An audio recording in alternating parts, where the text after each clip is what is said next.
ஐயையோ! ஒரு தென்னை மரம் கீழே வீழ்ந்துட்டு இருக்கு. அடடா!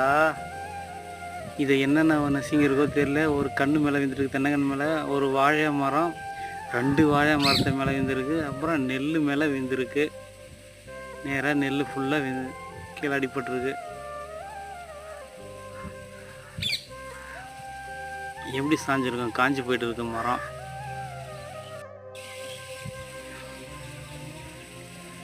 இந்த மரத்தை எப்படி கட் பண்ணி போகிறதுன்னு தெரில. உடஞ்சி விழுந்துட்டு இருக்குது கீழே.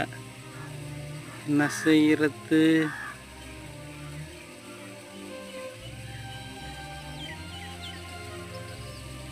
நெல்லாக காய்ச்சிருந்துச்சு இந்த தென்னை மரம். காஞ்சி கீழே விழுந்துட்டு இருக்குது. தண்ணியும் பாஞ்சிருச்சு. அது என்னான்னு தெரில.